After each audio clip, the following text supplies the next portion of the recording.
Oh my God, rock star Till Lindemann has filed a criminal complaint in the German courts. He has filed a criminal complaint against Der Spiegel magazine. Der Spiegel, one of the most respected international news sources, has a huge circulation. It's German, but it has a huge circulation in the Western world, very respected over here as well.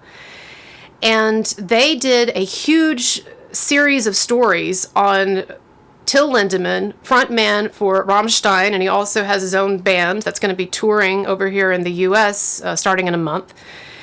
And it was a huge story. It was a cover story, and then a series of stories that Der Spiegel did about a year ago or so on the band, trying to take them down with Me Too hit pieces. And they're just like with the Johnny Depp thing or the Marilyn Manson thing or countless other situations that we've seen. You had a number of crazy, loony fans, some manipulative, self-interested women who wanted attention or were pissed at Till Lindemann because they weren't chosen to be his woman. And you had a number of people who were pissed off or looking for attention or in some cases money grabs. And they all colluded to push this story that Till Lindemann had drugged women at Rammstein parties and then had sexually assaulted them. And then it became this larger story about, the band and its systemic problems with the patriarchal system and taking advantage of what used to be known by everyone as groupies. But now suddenly, vulnerable, mindless young women, even though they were of age. Anyway, it was this whole BS story. Those of us who've seen this time and again with Johnny Depp, Marilyn Manson, various iterations of it, but it's the same BS bullshit, right? And so Till Lindemann is fighting back. He has been fighting back for the past year in the German courts. And look, it's easier to do over in Germany, as I've said, than it is to do over here. And so there are reasons why American artists, even when the media lie about them, like with Marilyn Manson, they don't sue the media outlets because it's just almost impossible over here to do that, especially if you're a man in these situations, to win these kinds of defamation suits. But in Germany, where they don't have the same appreciation for free speech that we do, for better or worse, and in this case, I think it's better, you can hold the media to account and hold people to account for lies and defamation and smear campaigns. And so for the past year, and I've been covering it on my channel, check it out. I have a whole, even if you don't care about Rammstein or this style of music, it's a fascinating story, and I have a whole playlist on it. Check it out on my YouTube channel. But for the past year, Till Lindemann's lawyers, Schertz Bergman, who I think are the best Me Too lawyers in the business, internationally speaking, they have been taking these magazines and news outlets to court, and they have been winning. But here's what's new. Here is what is so fascinating about what Till Lindemann and his lawyers have just done. Those were the past legal battles that they fought were to get injunctions against particular journalistic outlets or stories, to get stories to stop or to get retractions or partial retractions to be issued. This is the first time that a criminal complaint has been brought against the media in this kind of a situation. And this is what's happened, apparently. And, of course, this is going to go through the court system now, but this is what Till Lindemann's lawyers are alleging, and I absolutely believe that this occurred. When Till Lindemann took Der Spiegel to court to try to get injunctions to stop some of these stories or get retractions, they had to submit their evidence that they believed that these stories about him were true. Basically, Der Spiegel had to present evidence to the German courts backing up or validating some of the claims that they made in these hit pieces against Till Lindemann.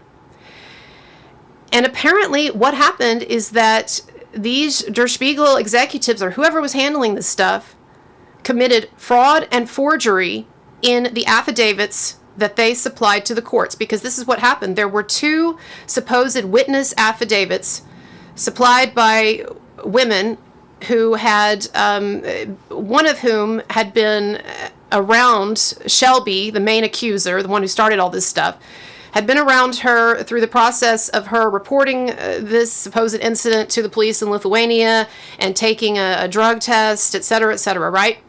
And so this particular woman's affidavit, apparently it had pages missing from it, and there was evidence that the affidavits of her and another woman had been tampered with, and some aspects or elements of their witness statements had been removed prior to these affidavits being made public and being given to the courts in this legal dispute.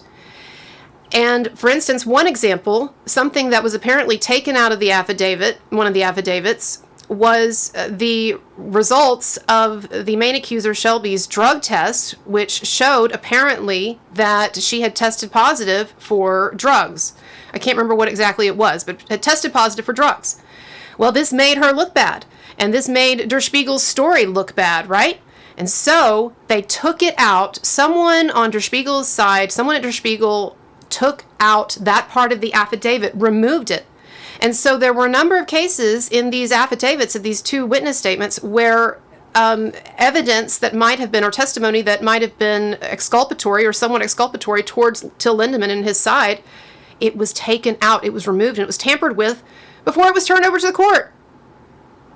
Does this remind you of anything, by the way? Does this remind you of any particular Westworld actress who faked an FBI letter and submitted false evidence in court in the custody dispute with the father of her child, from whom she withheld the kid and, of course, kidnapped the kid? But that's a whole other thing. But that's Evan Rachel Wood and Marilyn Manson. These Me Too hoaxers and their media abettors, man, they really love to tamper with evidence and make up shit, don't they?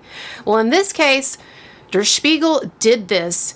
They wanted to solidify or shore up the main accuser Shelby's story, and they didn't want to have anything included that might have undermined her credibility or her testimony. So they took it out, the affidavits, and then submitted it to the court. Wow. Wow. That's all I know right now, folks. I've got to go to work, but I'm going to do a live stream when I get off work, 12:30 Eastern tonight. If you're in Germany, then you can get up and watch it in the morning. I'm going to be talking much more about this, getting into much more detail, talking about what other people have told me who have been following this more carefully about these developments. We'll talk about what's been going on all year. And then we're going to talk about Marilyn Manson because he's fucking back. And he has been defiant on stage recently. Some of the comments that he's made. I want to talk about that. I know a number of you want to know about details about my meeting Manson and his wife and talking with them at his first show a week or so ago, right? And I'm going to get to that. I'll give you a few tidbits at the end of the live stream. I'm working on a video. It's just I know it's going to be a big video and a lot of people are going to watch. So I'm trying to make it better than usual and put in a lot of extra stuff and edit it well. So it might be a few more days, but it's coming. But watch my live stream tonight. I'm going to link to it below. It's on my channel, 12:30 Eastern. I'm going to talk a lot more about this Rammstein, Lindemann stuff. Oh my God. And also the Manson stuff. All right, bye.